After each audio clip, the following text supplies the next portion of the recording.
All right, let's start. Rock metal. Welcome back, universe, to Tom and Mark Off the Rails, episode 29. First ever 29th episode. Coming to you live on Facebook and here in Highland Tower Studios in Cedarburg, Wisconsin, with our very special guest, Adrian Spinks. Hello, everybody. Hey, Adrian Spinks. We actually flew him in from England to be here. Wow. I thought it was American Airlines, but that's good. No, that was our personal jet. Excellent. Rail Force One. Yeah. So, Adrian, do you want to give the audience a little 1 or 2 sentence tease about yourself? Yeah, can do. I'm from the UK. I'm semi-retired, but I'm a photographer and a car restorer and like food, beer, and wine, really. So There we go. That sums it up. He fits right in here in Wisconsin. All right. We got a couple announcements to do. We have a winner for the fan contest. Hey, our biggest fan. Our biggest fan. Tom wanted to do a giveaway. Message fan. Yep. Build up a Facebook won. presence. We shut that down. Sweet. And the fan goes to Tom's mother. Yep. No. We won't give a last name, but her name is Amberly. Amberly from Facebook? Facebook. Yep. Sweet. So, congratulations. Now I got to get that out. All right. Biggest fan. We're getting more equipment thanks to the Amazon advertising. Right? Yeah. All right. I bought another microphone, even though we don't actually need it today. Oh, but it's So good. we now are up to 5 microphones. And 5 headsets. Yep. And a soundboard. And Gonna need another muff, though. oh, yeah. Molly, take care of the muff. Okay. And yeah, remember to do our Amazon link. So we should do best drink ever of the week. Oh, yeah. I was kind of brainstorming a fun kind of British drink, and Susan suggested Pimm's and lemonade. So it is, the recipe that I found was 1 part Pimm and 3 parts lemonade. And it was supposed to add a whole bunch of fruit and stuff, like mint leaves and strawberries. But I didn't do my homework, and I didn't buy the right fruit. So That's all right. I've corrected him. yeah. Yep. See, it's a very British drink, so we did it for you. Honor you. Thank you very much. It's very good. It's nice and light. It's a good summer drink for warm weather. Okay. Let's see. We can get into some local events. Sure. The new thing that we just did yesterday, so we may be a little bloodshot in the eyes today. We did. It's getting really big in Milwaukee now. Brewery tours, microbrew. We did. So this was our mistake. We did 2 breweries and then a distillery in the same day. All in one day. All in one day. Beer before liquor, right? Yes. I can actually bring up where we went. My favorite one of the tour was Pabst. Pabst is really cool. Ooh, I don't think I've been on the Pabst tour. Pabst wasn't their actual brewery. The one we went on was like the historic old buildings, the old like Pabst offices. Oh, and okay. they've done a lot of work restoring them, and you get to see the old like captain's office, and you get a lot of back history on Pabst and how it came to be. Is that where that Pabst Farm area is? Is that what? No? Okay. No, this is straight downtown Milwaukee. It's in Milwaukee where their original stuff there's was. there's They've that got one place the of all the old giant Pabst sign buildings. that says Pabst. Yeah. A couple of years ago, they were going to try and like gentrify that or make it something cool, like arcades and restaurants, and it never happened. Someone else bought it, and they run tours out of there, and they've restored a bunch of the stuff, and it's a really cool. It's a great tour. It's my favorite brewery tour I've ever been on. And they've got this new beer that's was it Ondecker? Ondecker's really good. It's a really nice kind of fruity, refreshing pale ale beer. I would say some people might not like the tour because it is long and has a lot of history. It's a lot of history. Is it free? No. Oh, yeah. You do get beer on the tour, but a lot of Is the beer free? It's included in the price included, of so admission. yes, beer is free. Sure. And the other breweries didn't have a lot of history because, well, they were like built in 1997 and Pabst was 1850 or something. So they went through like almost how it compared with American history, why Milwaukee is freaking awesome, the beer capital of the world. And it's not because don't tell that to the Germans. Yeah. The Great Chicago Fire happened, burned down like 90% of Chicago's. They were the beer capital of the world. but they still wanted beer, and they had to get it from somewhere. We ended So up the Milwaukee it. River flows right into Chicago. So that's why we became the beer capital of the West. Nice. And stayed that way. Adrian, have you been on any of the brewery tours in Milwaukee? I've been on the lake. Is it Lakefront? Yeah, Lakefront Brewery. I think 3 times. That's a good one. Yeah. It's fun, and it used to be all you could drink while you were on the tour. I don't think it is anymore. I think they had to shut that down. The MKE one that we did yesterday Yep. is all you can drink during the tour. Nice. Yeah. You get one tall pint glass first, and then you can come back as many times as you want, but they only give you half a pint glass. And then you can stay for like an hour after Fair the enough. tour. They have a cutoff depending on where you're started, but you can stay after and They have like a fun continue beer to garden sample. at the end? No, Oh, it's just a it's packed in their bar warehouse. Oh, In okay. the- Because the Yeah. Sprecher one, the tour is so-so, but they have a fun, cool little indoor like beer garden drinking area. Yeah, I've been to that that was a one. lot of fun.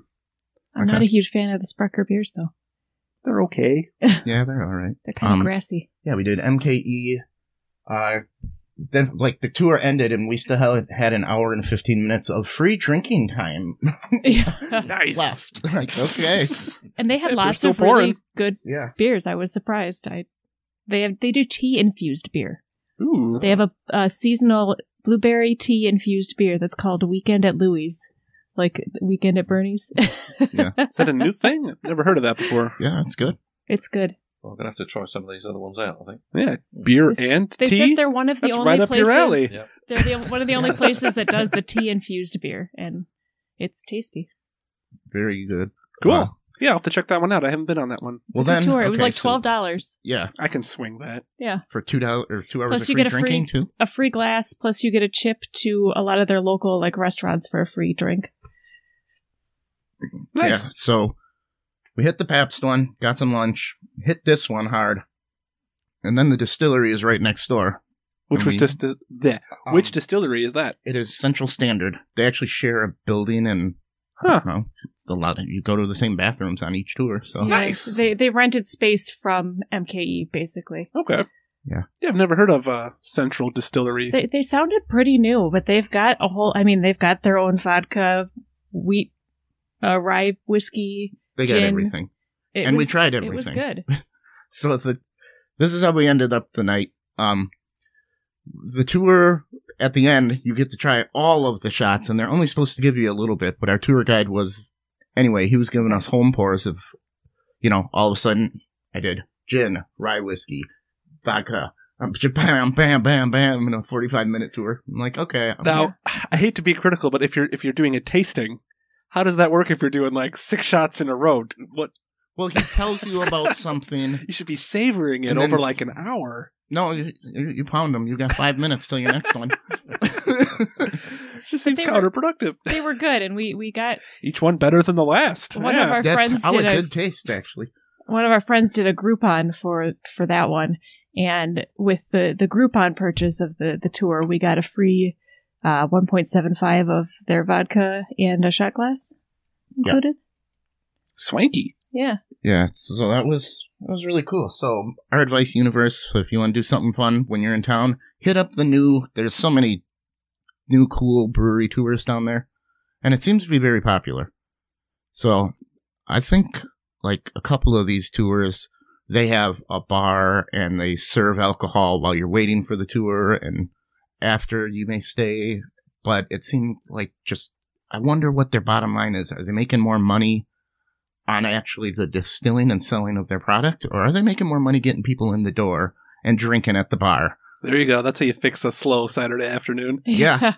Oh, because we started at 11 and went all the way through to like 5, and we could see the more drunk people coming in that have been on other tours that day like us. So, Adrian, are there a lot of microbreweries in Britain? yeah. Yeah, there's lots popped up over the last 10 years. Any favorites?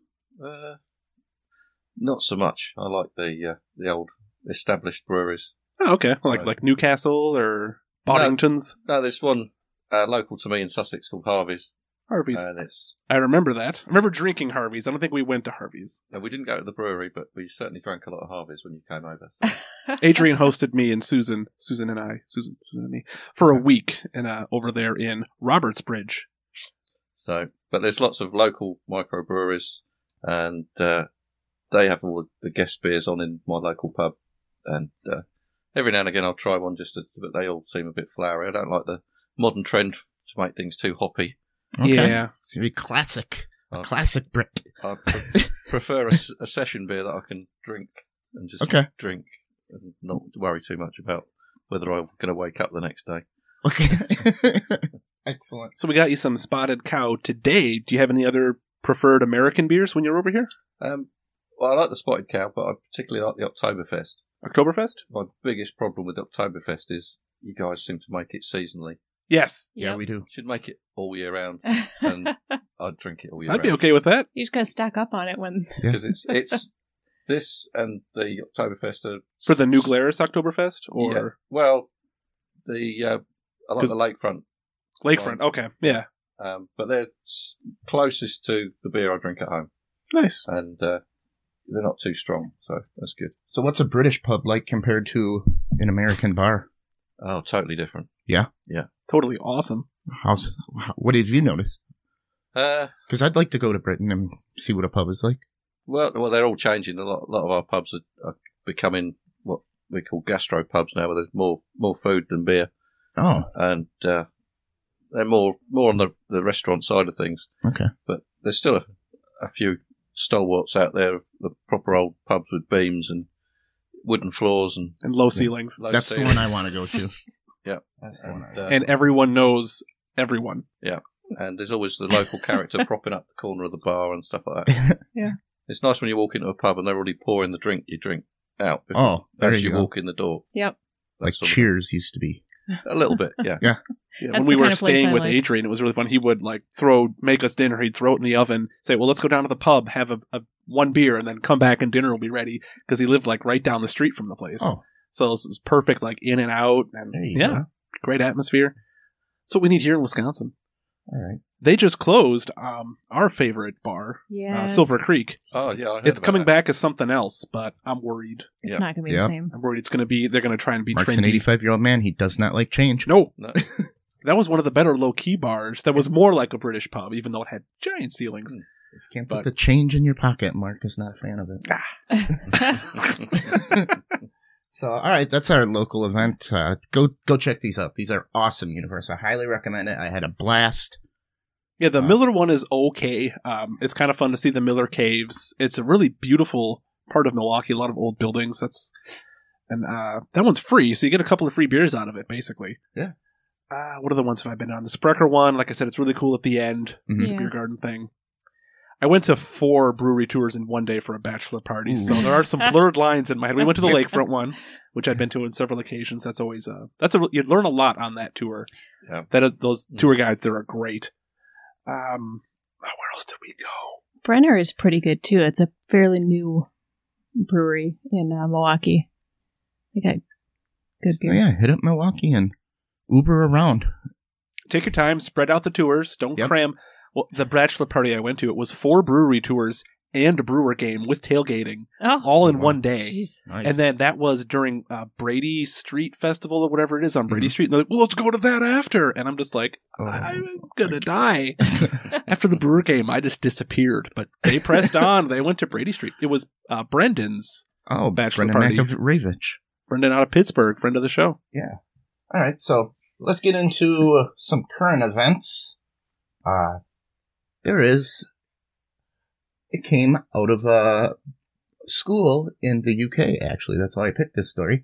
Scientists accidentally create a plastic-eating enzyme Sweet. to break down the plastic.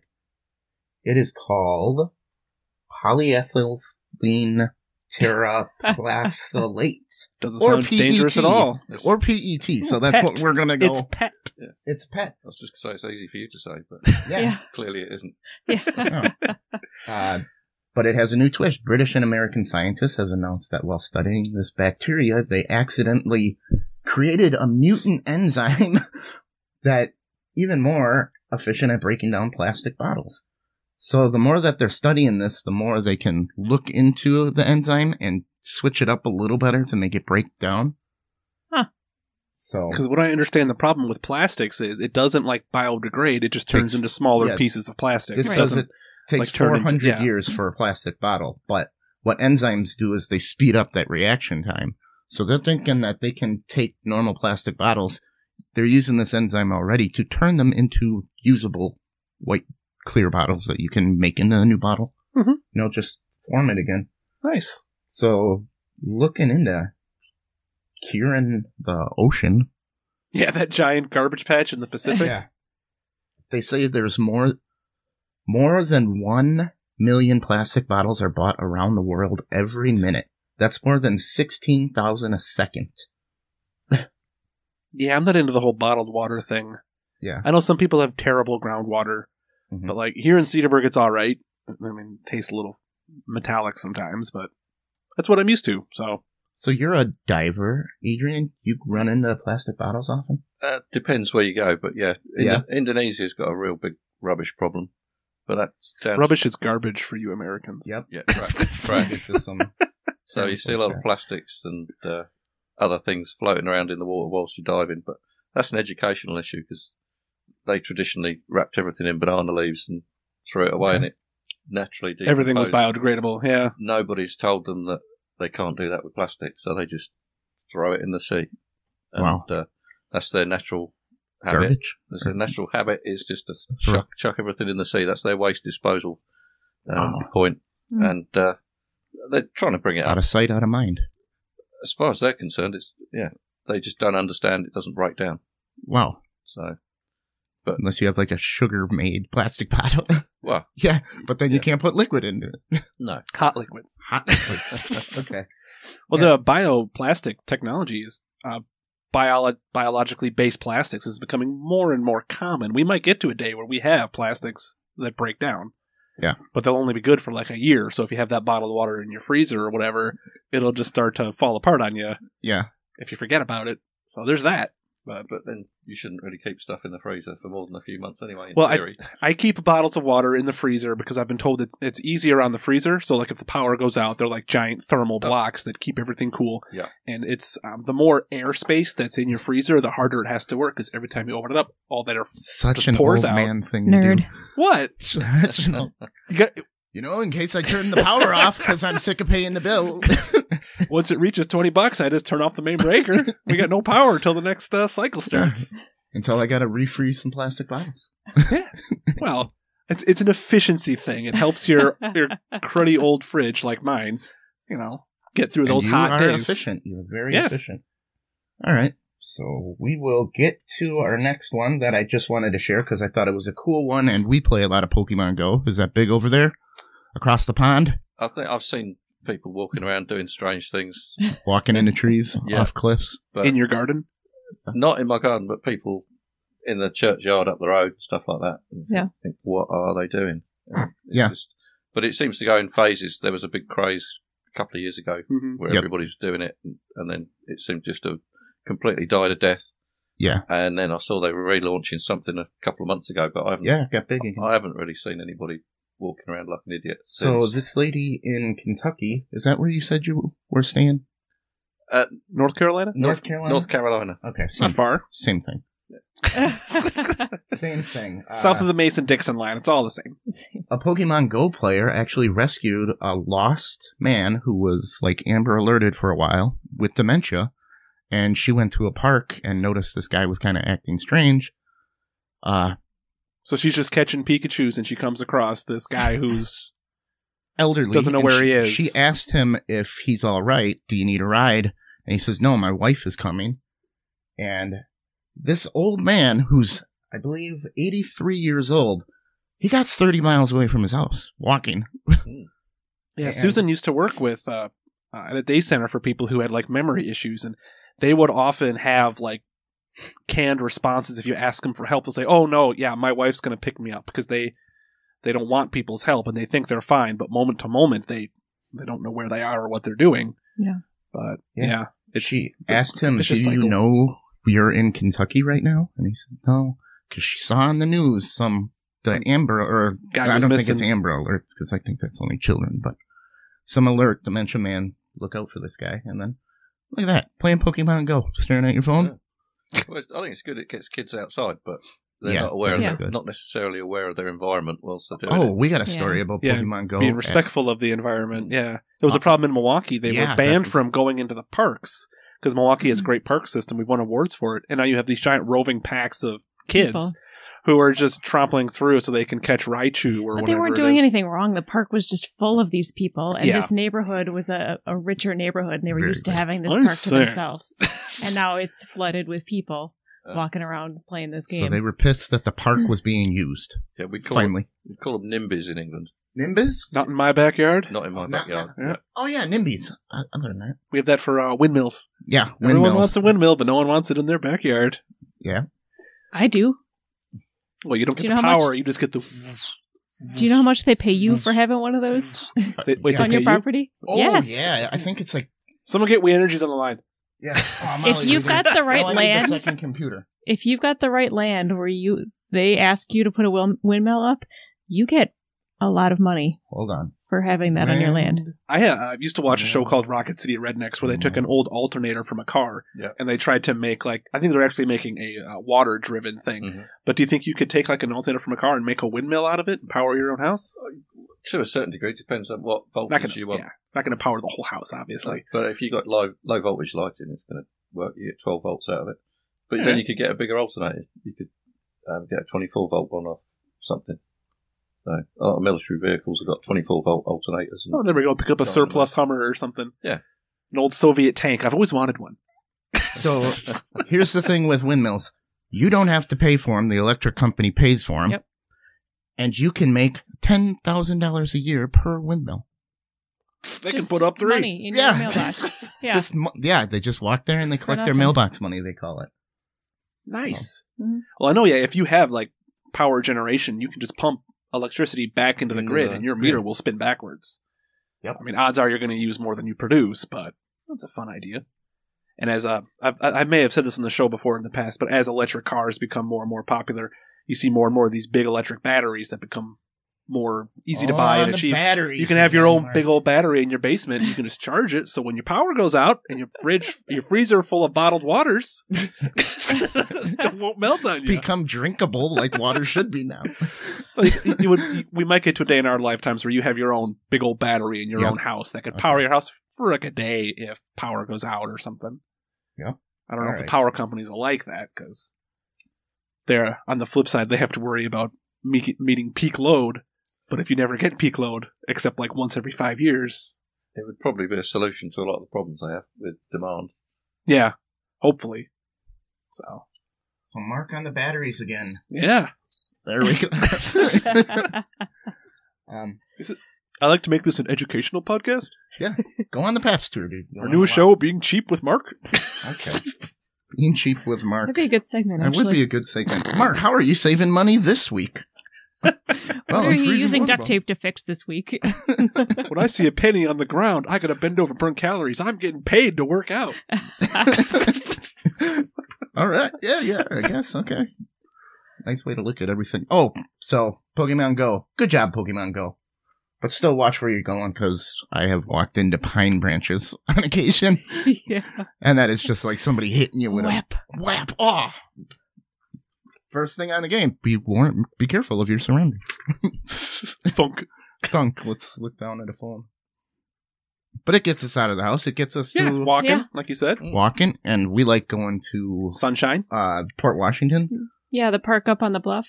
Yeah, looking at It's Lake just nice. Michigan and You know, when enjoying I was the a kid, we breeze. just went to get the basement, turned off all the lights, and played Yeah. Resident Evil.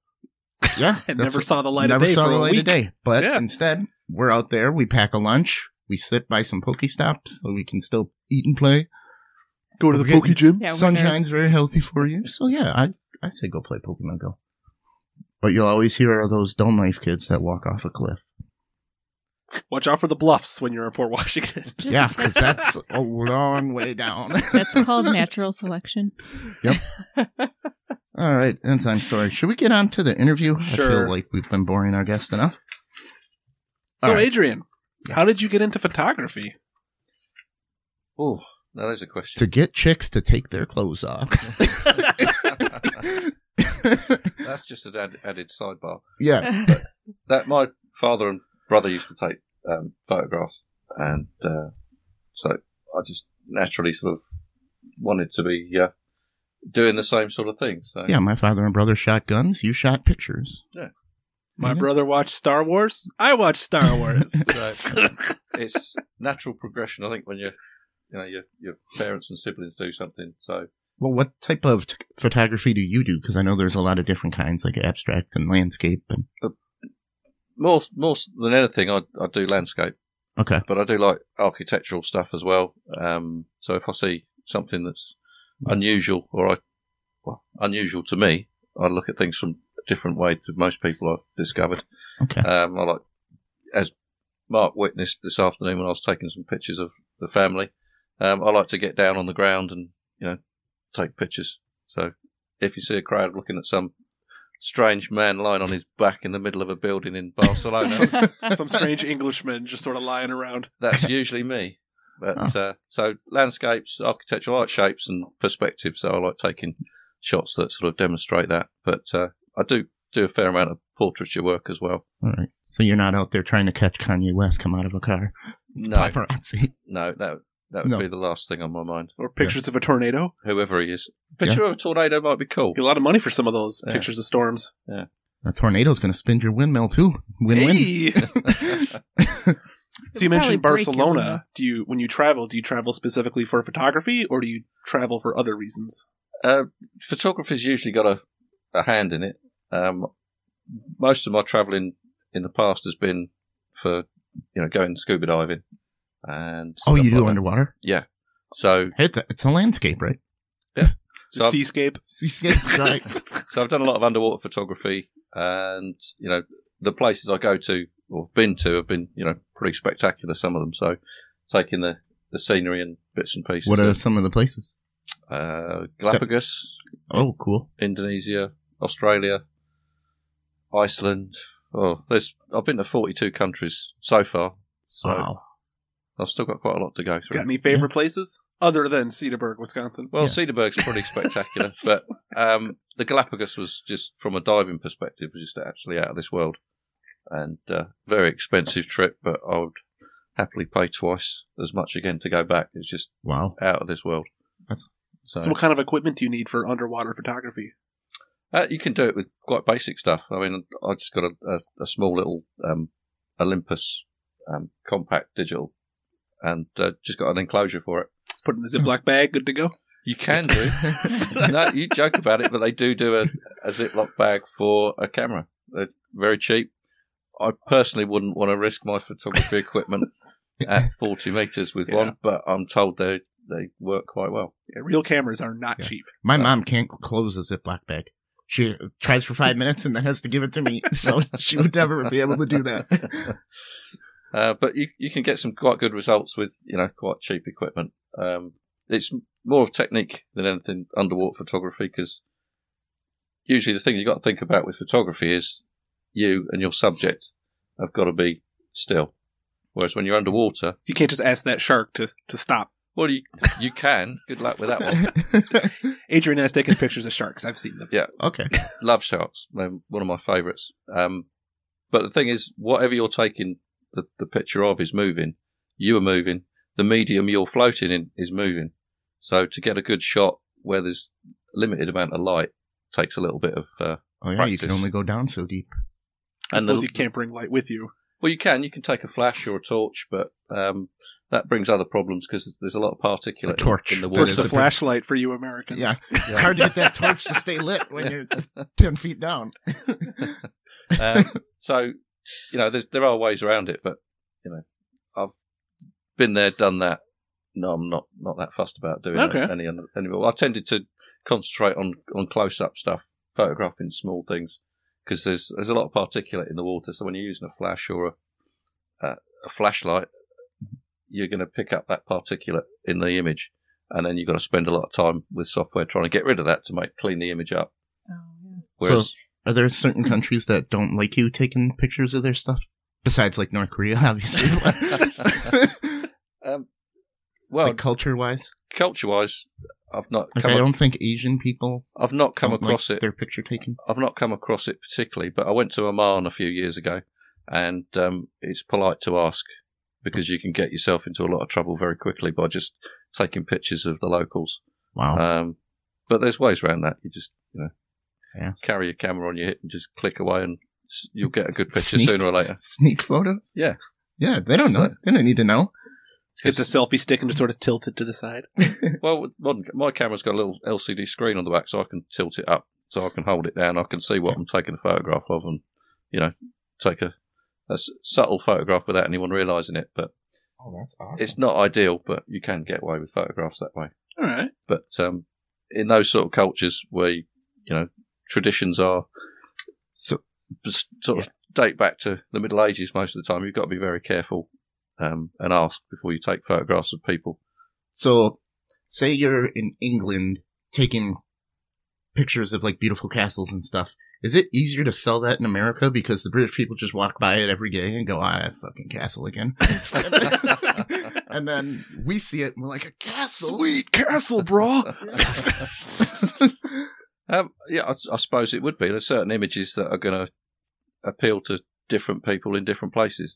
Yeah. So people in South Africa are sick of seeing sharks. So, Speaking of sharks, Susan's commented on our Facebook Live, and she said your hammerhead shark was the best print ever.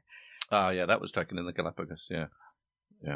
So that's a nice shot. There was actually hundreds of hammerheads but only 3 of them were close enough to be picked up in the photograph. Wow. So was it your intention to photograph hammerheads when you went down there? Oh, it was my intention to see sharks. Yeah. Okay. And you weren't scared? I would be pissing my wetsuit. Not at all. Yeah. No. Sharks are 200 million years of instinct they've developed, and they're very black and white. So if something runs away, it's food. If something doesn't run away, it must be prey. So they run away. Simple as that. So if you're not scared of a shark, you've got a lot better chance than if you are scared of a shark. Okay. I remember. It's just my instincts tells me. Well, I was snorkeling in Jamaica and I was scared. on a reef, and the reef just dropped off at the end. So I was like, you know what? I'm going to swim down as far as I can. And then I turn around and all I saw was blue ocean. And I'm like, if I see that silhouette of a shark come, I'm screwed. What am I going to do? Well, stick close to this reef. I can't move in water. And now I'm way underwater, so I need to come up for air. Yeah, the shark is my second worst problem. I don't have air. But sharks are very good at self-preservation, and they Yeah. generally don't go hunting close to reefs, because if they get hurt, and coral is really sharp, so if they get cut by coral, then they're dinner for every other shark. So they don't want to come in close to the reef. You get little sharks in and around the reef, but generally big sharks won't come close to the reef. So. Yeah, but there's nothing in the way from me and the biggest shark in the world, because I'm in the ocean. But He's basically got a straight line to me no matter where he is. It was He a could be really all weird. over you before you even knew it. It was a really weird feeling looking out over the edge of the reef, because you got the coral reef with all the little fish and all the, stuff to look at, and it's a lot of, visual whatever, and then you get to the edge and it's just vast blue emptiness. Yeah. It was a pretty crazy experience just I got closer to the boat after that. seeing that. Yeah. But One hand on the boat at all times. most people's knowledge and experience of sharks is what they learnt from Jaws, Yep. which is I won't probably watch one of the those. most inaccurate, Which is a documentary filmed in real time. one of the most inaccurate pieces of Hollywood drama ever produced relating to sharks, and has probably done the shark more damage than anything. Yeah, they said there was a big drop off in sharks after that movie came out. Yeah, and An increase in shark murder, people killing sharks. Yeah. Well, that and the Chinese for finning them for shark fin soup, Oh, yeah. Yeah. which is horrendous. But It's All we terrible. want is the Just the fin. That's gross. and they're truly magnificent creatures. Okay. So when you go diving, looking for sharks, are you with another diver? Are Do you you have some chumming? special training that you did to... Normally, you dive with a buddy. Okay. That's just a standard practice. But yeah, I mean, there's some of them aren't as keen on sharks as me, so they'll stay back, and I'll go try and say hello to them. that would make me nervous if, like, Tom and I were looking at bears and Tom's like, I'm going to back up. You go ahead. You get closer. You do. Well, you're supposed to look out for each other, if you're diving with a buddy, but it doesn't necessarily mean you can't do it visually from a long distance away. I suppose. So yeah, he looks okay. Just leave him alone. Yeah. So how do you communicate with other divers when you're diving? Sign language. Okay. And you sometimes carry a rattle or a whistle that will operate underwater as well to get people's attention. But typically, there's a sign language you adopt. Yeah. This is how me and Mark would communicate. I'm on shore. Mark, that shark looks pissed. No, there's signs for all sorts of creatures, and sharks one of those. So Oh yeah. So if you're not afraid of sharks, that is putting your karate is chop there in your own anything forehead. under the is sea that sign. you're afraid of? Anything you see, you are jellyfish. well, yeah, some of the jellyfish are pretty nasty, and you've got very little control over them. They're floating around, but generally with the nasty ones, it's not the body of the jellyfish; it's the tendrils. Yeah, those will go for like 100 feet or Some something. of them can go for a long way. But in Australia, they got little jellyfish that are the size of your thumbnail that will, paralyse you. And so, and they come right into the shore, so you've got to be careful. From what I understand, everything in Australia will kill you. Not everything, but some of their beer's pretty shoddy as well. So Yeah. You get sticks coming out of the bottle when you open it. well, the first time I went, I stopped off in Sydney on the way to Cairns and stopped in a bar, and there was an English guy working behind the bar, and I said, I'll have a pint of beer, please. And he said, what's good? And he said, try this VB, which is Victoria beer. And I said, okay, try that. And I took one mouthful and gave it back to him. I said, no, I'm not going to drink that shit. What else have you got? And he said, yeah, it's pretty bad. But, yeah. So there's some better beers now over there, but like here, there's better beers. Okay. But, once upon a time, when I first came here in '84, the beer situation in America wasn't fantastic That's why they sold it for a nickel. Yeah. Nickel beer night. Well, from a tourist point of view, coming from England who like beer, there was very little choice. Okay. But happily, the balance has been redressed and there's a lot more choice The now. Yuppies did something right finally, Mark. So just out of curiosity, what brought you to America in 1984? My pal and I, he worked for an airline and he got some cheap tickets and he said, do you fancy going to America? Oh, okay. Yeah, why not? Where'd you end up? Well, we landed in Baltimore, so we did Baltimore, Washington. Then we went up to New York. Didn't really like New York. But did all the sites and then went up to Boston. He'd met a girl the year before who lived in Pawtucket near Providence.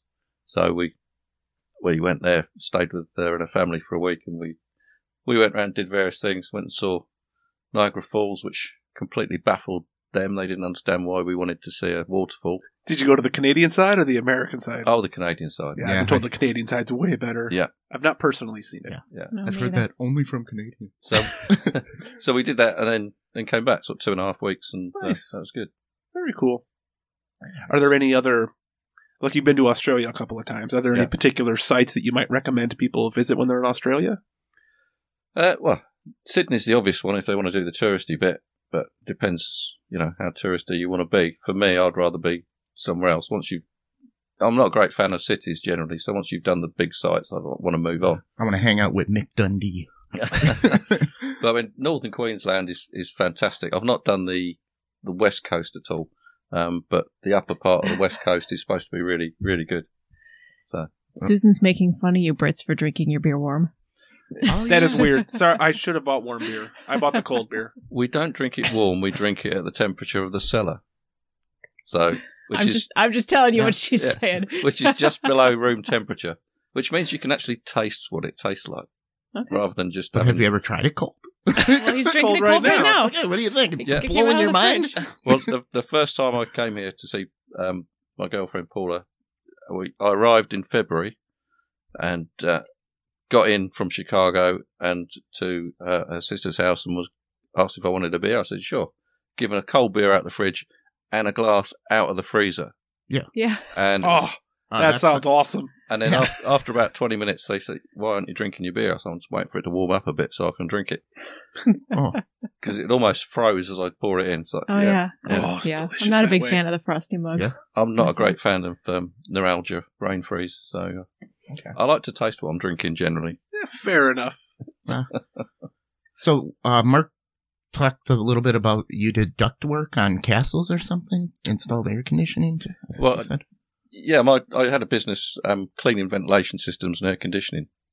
And that took me to all sorts of different buildings.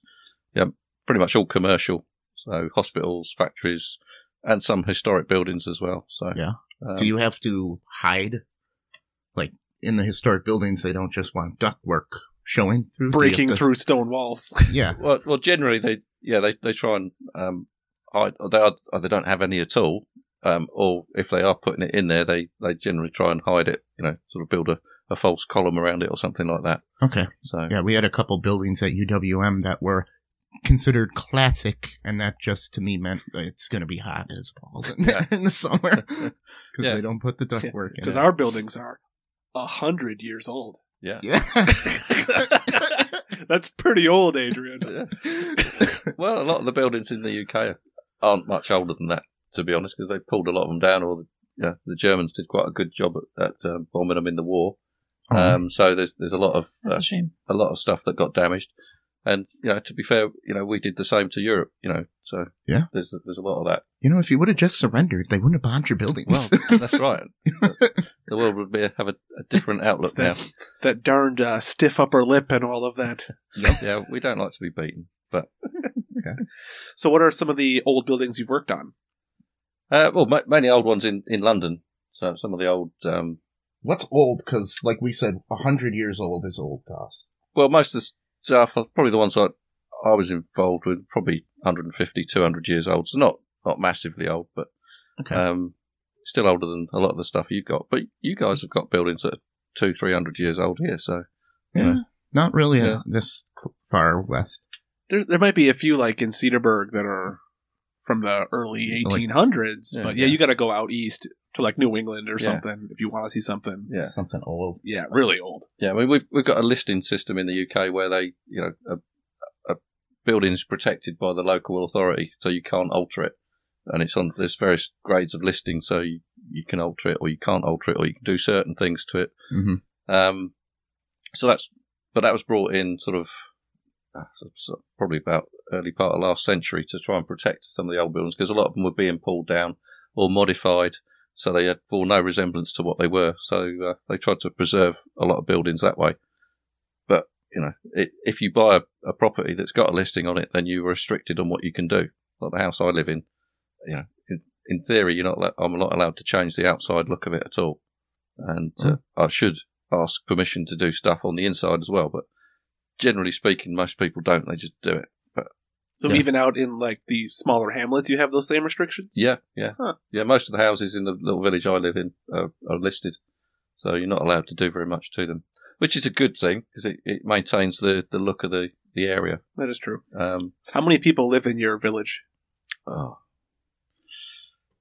it's probably about 20 or 30. Yeah. Wow. You go to the pub, the whole village is there. That's awesome. Yeah. There's a slightly bigger village down the road with there's about 3,500 people, but generally speaking... But even that small, Cedarburg's like 12,000. Yeah. So, but see, Cedarburg is a city, is it not? Town? Yeah, there's a town and there's a city. Yeah. Okay. So in the UK, it would be classed as probably a small town or a very large village. Yeah, I think in Wisconsin, village and city are more or less interchangeable because Grafton is a village and Cedarburg is a villages are way city. Bigger land mass because I know the village of Jackson is huge. The town of Jackson is small. I think it's a different classification. The town of Cedarburg is huge. Yeah. And the city of Cedarburg is small. Okay. Yeah. So I think it goes more on population in the UK on whether it's a village, a town, or a city. I just think the people who did the city at first didn't know which meant which, and they just interchanged them. Yeah, well, we got to call it something, man. Flip coin. Yeah. Okay, this is a village. It's different wherever you go, isn't it? So yeah, in the UK, traditionally a city is designated. It's got a cathedral. That's the way it always was. Okay. I think in the year 2000, I think the Queen bestowed the status of city on several other towns, and in the UK, Brighton was one of them. Mm-hmm. But they haven't got a cathedral, not to my knowledge, anyway. So Get that sweet governor's house, though. Yeah. This big wacky Taj Mahal looking building. Yeah, that's the Prince Regent's Palace. There we go, Prince Regent's Palace. Yeah, which is worth a visit. We didn't go in it, did we? No, we just drove by it, and I was baffled by it. Yeah. Well, it gets worse when you get inside. It's really crazy inside, but fantastic. Beautifully restored and maintained. Speaking of my trip to England, we were there for Guy Fawkes Day, which isn't a big deal here in America. You want to maybe describe Guy Fawkes Day and the festivities to Okay. The Yanks? I think it was 1605. Guy Fawkes and some of his buddies decided they were going to blow up Parliament because they didn't like the way things were going. It's a Catholic thing, wasn't it? I'm Catholic, so that's why I don't. There's a whole lot of Easy politics mark. around it. Easy mark. Let's put $1 in the jar if I keep this up. Yeah. But essentially, somebody That finger on the buzzer. ratted on the guys, so they got caught, and they were executed as a result. But since then, on November the 5th every year, which is the day that it was supposed to happen, there's a celebration where towns and villages have bonfires and they set off fireworks to commemorate the fact that I'm not actually sure whether it was the fact that he failed or that he tried. But I was going to ask why. What are you celebrating exactly? His plan? Either way, it works. I had an idea. I think it's the fact that he failed because traditionally they put a guy on the bonfire. So, and that's So you're burning Guy Fawkes in effigy. Yeah, an effigy of Guy Fawkes. But nowadays... So you're rooting for the house. You're rooting for the other side. Nowadays, the effigies take up all sorts of things. And in Sussex, the county that I live in, is peculiar to the UK that they still have bonfire societies, whereas nowhere else in the UK does. Okay. So every village in the county will have a bonfire society. And October through to the end of November, every weekend, somebody will be having a bonfire celebration. These are huge bonfires. And all the villages go to everybody else's, so you get torch lit. England be more careful with fire? Well, you get torchlit processions going through the villages. That sounds cool. And they are flaming torches, and thousands of people, and they're all dressed up in, really strange garbs, made up, blacked out, and all sorts of things, banging drums. Yeah, it's almost like a Mardi Gras parade, because they'll be like, oh, here are the Roman guys. These guys are dressed as pirates. Yeah. These people are some other thing that I'm not sure what they are. Right. And you just look down the street, and it's nighttime, and everything is lit by torches. And there's this parade that goes for like 300 yards of just like torches in a straight line, just down the street. So that happens right away throughout Sussex, all through, say, October through November. And Sussex, England. Yeah, and then you have... Not Sussex right up the road. No.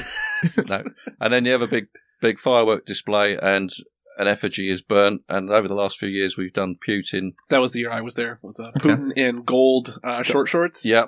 And amongst many other... It's generally whoever's been in the news the year before has been particularly seen as being particularly bad. Well, didn't you guys burn the space shuttle once as like a send-off? Yeah, we did Osama bin Laden with strapped to the space shuttle. There we go. So, and these are 30, 40 feet high. Bent over with the space shuttle behind them. but these are 30, 40 foot high effigies. They're huge effigies. So, and they all blow up at the end of it. But, yeah. So, I think you said you got to get out of here around 3:30. So, we're going to change up probably the order of the show and how we do things. Okay. Let's do that game we wanted to play with him while we got him here, and we'll do other stuff on the bonus. Sure. I got. Is it? Oh, it's 3:00. Okay. Yeah. Let's plow ahead. We are very curious about some of the British slang words. So can we read some to you, and then you tell it? Could you be our English to English translator? I will do my best. I hope there's no children watching. All mouth and no trousers. All mouth and no trousers. Well, that's generally someone that's, they're very lippy. I don't know if you use the word lippy. So a little bit. They're, but they don't back it up. Bigging it up, making out there's something and not, and then, if somebody challenges them, they're just, whoa, no, back off. So, yeah. Okay. There's a fun story about you were over at Paula's, and they said, hey, let's go over to the bar and let's get some growlers. Oh, yeah. What is a growler over in England? Well, because it's a bunch of beer here. Well, a growler is generally referred to as a not very well maintained lady's lower region. Swimsuit area. Yeah. Her muff. Yeah.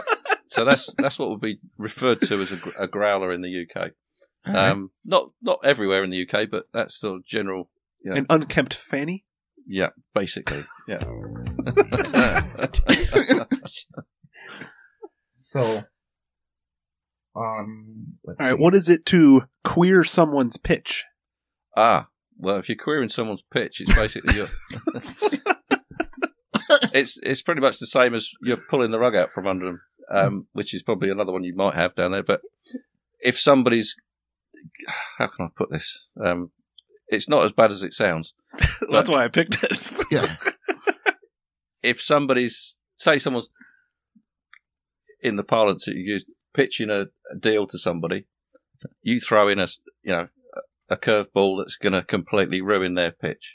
Okay. So, using baseball, cricket terms, whatever. But yeah, you're ruining whatever it is they're saying by or doing if they've got a car sales lot and all of a sudden you go in there and you give them get bad feedback, you're queering their pitch. Basically. What if it's to do one's nut?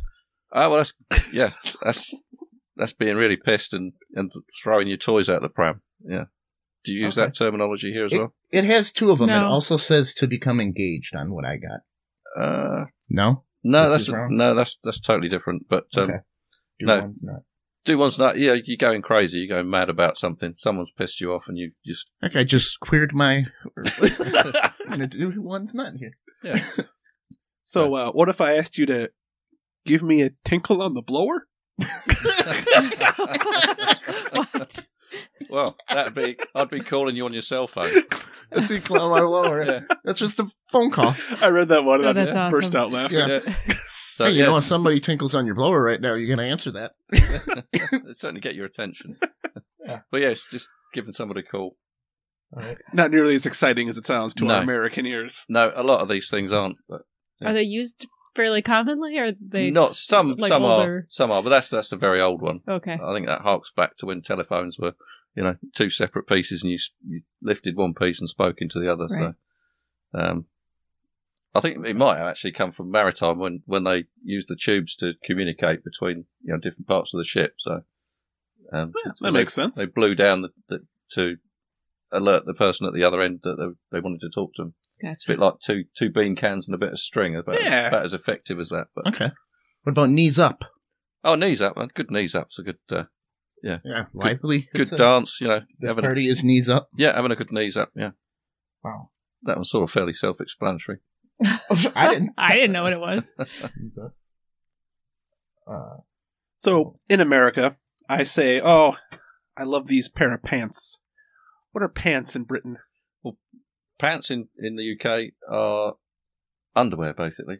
So what you refer to as pants or trousers or jeans. Trousers, I suppose, would be the proper term. Yeah. And pants are underpants, underwear. Weird. So when you're traveling abroad, don't say, don't call it your trousers. Don't call it your pants. Okay. Good to know. Okay. All right. What is someone if they are... Oh, not too long ago, Susan was up the duff. Up the duff, yeah. That's basically pregnant, expecting a child, yeah. So Any idea where that came from? Or again, it's a very old saying, so I'd imagine it's it's got some other meaning. okay. Yeah, that dates back way before my time, but it's been around a long time. Richard the Third. Oh, That's Richard, Cockney rhyming. Yeah. Cockney rhyming slang. Richard III. Most people are fairly regular on those every morning. So Yeah. Yeah. It's for turd. yeah, exactly. How does Cockney rhyming slang work? Well, it generally rhymes to whatever it is. Like Richard III. So- turd. Do you have to already know what it means for it to It make helps. sense? It helps. Yeah. So, because the first time you heard that, did you know what they were talking about? No, but you can pick some of these things up. You In work context. it out. Like apples and pears, stairs. It all rhymes. But again, that stems from sort of Victorian era when the people were less salubrious villains were talking in pubs, and there were a lot of police about, and they used to listen in on conversations, smugglers and stuff. So they come up with this slang to get around, and so the police didn't know what they were actually talking about. So they had the collie wobbles over the bobbies. Yeah. I don't know if that's actually the syntax of that is accurate. But. Well, it worked. Collie wobbles, you're a bit worried about something, and Bobbies was Bobbies are the police. referring to the police, because I think it was Robert Peel that started the police force in the UK, so the Bobbies came from that. Some of the other references for police, I'm not sure where they came from, but I don't think they're too complimentary. Yeah, there were a few that I came across that seemed derogatory, so Yeah, I'll stick to the ones that make us giggle. Most of them are, yeah. One that I like to use a lot, cheeky. What is it to be cheeky? Cheeky, yeah. Well, so I've discovered this week that doesn't translate into American very well, but cheeky. I'd describe my granddaughter as cheeky, and she just got a real sort of mischievousness about the way she acts. Oh. Like naughty humor. Wouldn't it be like sassy? Like sassy, yeah, sassy. pretty I much. think sassy's a good. I think sassy was. I think sassy's more sort of a little bit more antsy than cheeky. Cheeky's just a little bit Sarcastic. not so much sarcastic, just pushing it a little bit and Okay. pushing the boundaries Okay. just a little bit. But it's nothing bad. Cheeky's good. Okay. Cheeky. Good. Conk. Conk, nose. Blow your nose? Or? Well, yeah, it's just referred to your conk as your nose generally, yeah. Okay. But we would say blow my conk? Or Well, that like would- for blow your nose? Or? It wouldn't be in normal conversation, no. Okay. And corker, I think we had that. Corker? Cork, well, normally that's referred to as a sausage or a brat. Or a banger. Yeah. This says someone who is outstanding, a standout. Good job, Jim. You're a real corker. Oh, yeah, it could be used in that, yeah. That way too? Yeah, I mean, some of these are really old references. Oh. Well, it's the internet. It's not up to date. Yeah, We, no. I think we both just Googled Yeah. fun British Fun slang, British, so we're yeah. going through the list and cherry picking the giggly ones. Yeah, some of these haven't been used for some time. No one says tickety boo anymore. They would be looked at very strangely if they did, but people wouldn't be surprised. Okay. Yeah. It'd be like if I went out and said, "That's radical." Yeah, it's the same thing. Oh, yeah, well, how is it? Oh, everything's great. Everything's tickety-boo, yeah. But That's just swell. yeah. As well. The one that got me when I was in like Edinburgh, like that people actually use is it's a tidbit nipply out. Oh, yeah. Yeah. I actually heard someone on the street saying that, and I was like, I didn't know people actually still said that. Yeah, they say a lot of things in Scotland. Yeah. I know that's not, the same, but Yeah, it's descriptive, but it works. I love it. The fence. That one seemed interesting. The fence? What's that come up with on A there? person who deals in stolen property. Oh, yeah. We use that here in America. A fence, yeah. If you were a burglar type, you would have a fence. So You'd- take this watch to the fence and see what you can get for the it. fence would sell it. Would be Yeah. the middleman. Okay. So what's a doofer? A doofer, yeah. A doofer. Oh. The translation I found was thingamajig. Well, yeah. Okay, in that context, it Can't works. come up with Yeah. a name. Like, It's- grab that It's doofer over a there. bit like whatchamacallit, Yeah. a thingamajig. Oh, what is that? Oh, pass me the doofer. It's just a general term for something you can't remember off the top of your head the name for it. Okay. Yeah. Let's remember that one. Where's that doofer? A damp squib. I just like the way that sounds. A damp squib, yeah. There's somebody who pours water on something, yeah. So if you've got a good idea and they put you down, yeah, that's a bit of a damp squib. Okay. I like that one. See. Okay. Yeah. Do they still use Her Majesty's Pleasure? Yeah, that's used, yeah. But not necessarily in the right context. Yeah. Well, the context I found was for when a person is in prison, Oh, yes. they yeah. are at Her Majesty's pleasure. Yes, yeah. Oh, you see? These are making sense. Yeah. All right. Well, I think, what should we do? Should we give them any more, or should we let them off the hook and maybe... No, there must be a couple more good Oh, ones I have in a there. whole list here. I'm just trying to think. I was going to go through all of them, but I wasn't. Do you have any good ones? Sir. Do Are there any That we American missed? phrases that make you scratch Oh, your that's head? true. Well, it always amuses me that you refer to your backside as your fanny, because obviously in the UK it's totally the other way around. Well, Tom Yeah. used to sport a fanny pack, which Yeah. always confused me as a child, because in America, fanny's your butt, but the Yeah. fanny pack is in the front. Mm. Yeah. Yeah, that makes more sense to an English person having the fanny pack at the front. Fanny packet. Yeah. Why aren't you rocking the fanny pack today? It's downstairs. Oh, okay. He's got it. Oh, it's here, sir. Oh, I got my fanny pack. I don't go anywhere without it. But no, there's a few American sayings. Yeah, it's that, hard to come up with them right on the spot. but it's it's a constant thing. I was only talking to some friends last night, and I said, yeah, with two countries separated by a common language. Yeah. Right. So there's a lot of miscommunication between myself and my girlfriend. Especially when you got words that are the exact same word that mean completely different things. Yeah, that's always interesting. Yeah. It can lead to a lot of confusion. Like boots. The boot of a car. The boot of a car. Or the boot you. Yeah, car references are always a good one because I do a lot of car restoration. So yeah, when I'm trying to get parts for my cars from an American company, and I say, I need a wing, I need a fender. Hang on, yeah, I need a fender. I need a new klaxon. Yeah, but bonnet. We use bonnet for hood, and boot is trunk and stuff like that. Wings. Lift is elevator. Yeah. So there's lots of different words that we also use, and we get a lot of American TV as well in England. So we're familiar with the American terms, but we always tend to use the English ones, right? Just to confuse you guys, I think. So when I was in Britain, I heard a lot of accents, particularly in London. Is that a problem? I'm sure you probably grew up around 5-10 different accents. So, in London, you have many accents, not many English ones, but yeah. Yeah, it threw me for a loop trying to understand people going from one to another because you get used to listening to a certain type of accent. Maybe you're watching a lot of Scottish movies or something, or you get used to the Scottish accent, but then you meet someone who's got the Welsh accent and it throws you for a loop. There don't tend to be too many Scottish movies. Well, I was trying to think of they something. Always have subtitles. Well, for example, we recently reviewed a movie that took place in Atlanta. Yeah. And it was an American urban accent. We kind of joked that we needed subtitles to understand it because it was so very different from even what you would hear in, downtown Milwaukee. But yeah, there's way more accents in such a smaller space. Well, that's England. The thing, yeah. I mean, I think traditionally people didn't travel, so the accents in the regions were very tight-knit and the accents developed. But probably the worst one to understand is Glaswegian. People from Glasgow, their accent's so broad.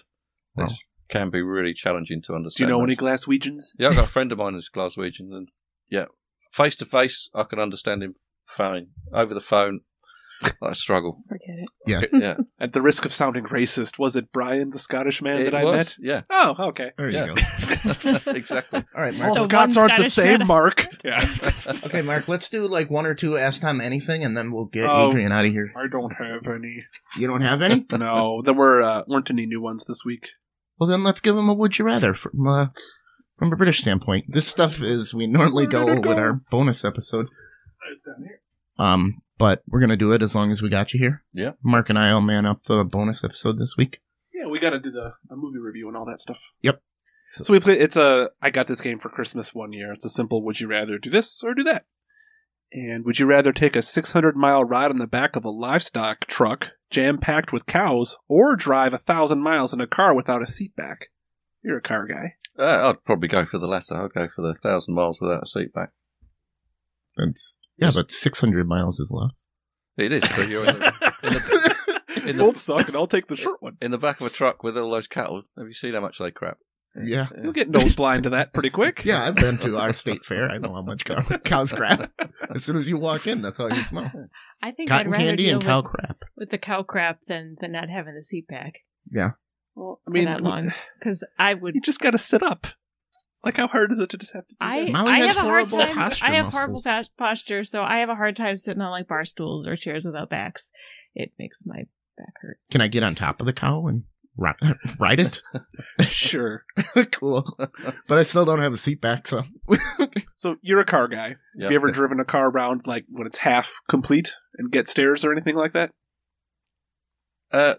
What, before it's finished? Yeah. Yeah, just to check things What's work. the most incomplete you've driven a car?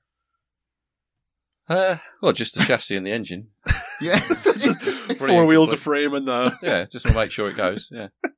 Wow. Well, if you got to put the rest of the thing together, you want to make sure it works before you carry I'm just on. imagining that mental picture of you just cruising down with just the frame, the windy streets of Roberts Bridge. Oh, no. Yeah.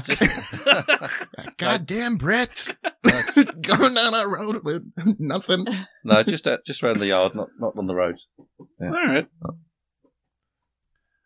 I like to pre-read these because sometimes they're no good. I hate to break this up, but your next point is... Susan just informed us that just Adrian elected. has to see a man about a dog. He has to see a man about it. Not technically, no. Adrian's a very busy she's man, and he was cutting able us to off. make time for us. Hey, that's so. okay. Sorry. Hey, we're glad Okay. you came all the way Yeah. from Britain just to thank see you. us. Thank we you, have more Adrian. questions. You're so- welcome. We do. You're welcome back anytime. Thank you. Hopefully you had fun. So, all right, Universe. Time to do our homework. Time to bring some money in. And speaking of money, we've actually been getting a little bit of money due to our Amazon link. Thank you very much, Universe. And like promised, we threw it in the new equipment. We got a gold microphone. Maybe we shouldn't be wasting it on gold microphone. It was the editor's pick cheapest microphone. Okay. But we're going to test that out next week. We didn't want to just go into something new. But Molly gets the gold microphone because Molly is the most important team member here at Tom and Mark Off the Rails. Darn straight. So do your shopping on Amazon. But first, check out our website. Check out all the new things we got. Look at some of our drinks. We're going to start putting up a Facebook poll on best drinks ever. I don't know. Maybe we should have done that for the 6 month. We can do it for the 7 month. Oh, fuck it. It's off the rails, man. We'll have a 7 month drink poll. Or here's what we'll do. We will count. I don't know how many drinks I've posted. When we get to like 10 drinks, we'll have I think we're there. A best of election. Yeah. So shop on Amazon.com. You get their 6 month trial or unlimited free trial for Amazon Music. Maybe online. Okay, I shouldn't do that. You get. When you join Amazon Prime, you get 2-day free shipping. Which is great. I bought that microphone, and it was literally at my house with less than 48 hours. Yeah. I thought there's no way that they're going to get this here in time, because like the holidays is when I usually buy stuff, and they're bogged down. It's on day 3. How dare they? They just hired 60 million people who have been there for a week. Yeah. But thanks, Amazon. You guys are great. And I wonder if they have this in Britain, Mark. Do you think they got this? Amazon Prime? Audible.com? Ooh. They ship to the UK? I wonder. I'm sure you can get stuff. You can buy stuff from Britain off Amazon. Well, then they must have Audible also, because that's an offshoot of Amazon. Yeah. Amazon said yes to us, and they're related to Audible.com, and they also said, yes, we want to be on your podcast, so check out our website where you can click the Audible link. Yeah, Universe, if you enjoyed listening to Adrian's dreamy accent, you can go online to audible.com and find yourself some books written by British authors or British actors in a lot of cases. That'd be very fun. Yeah, like I believe it's Ian McKellen reads a little bit of Lord of the Rings, or I've mentioned on several times on the show Stephen Fry reading Hitchhiker's Guide to the Galaxy. I always hear about Stephen Fry, but I don't think I can pick him out of the lineup. Oh, you could. Yeah? He's like a 6.5 foot tall guy with a messed up nose. Okay. Okay, I hope that doesn't interfere with his breathing and reading. Oh, no, he's not. Okay. They have the biggest selection ever. If you hit audibletrial.com/unipodcast, if you don't want to go to our website and just want to use our link anyway, it's a little harder. I think just check out the unipodcast.com and click that way. But you get 30 days of free membership, 1 credit a month after the trial. It's good for any book, regardless of price. Ad-free premium audio that you listen to off times, no interruptions. And when Mark and I finally put out our first CD... Ooh, our audiobook. Let's read it. Our best of. So, go to audible.com. Anyways, even if you don't use our stuff, we really like it. So, it's a great service. Like I said, I had it for a while. I really enjoyed it. I might actually get back into it because I have the time now to listen to stuff. Okay. So, listen to something educational in the background while I'm watching after my child. Don't forget to go to our where do we go to ask Tom anything, Mark, real quick? Well, you can go to, email, it's asktomanything414@gmail.com to send in those questions, and we will read them on the air. Universe, we're getting more and more listeners and less Ask Tom Anything. Did I just ask? Is there nothing left to ask me? We answered all the questions. I answered all the questions. Fuck. Okay, well, give me such strange situations. Like, what would you have done in this situation?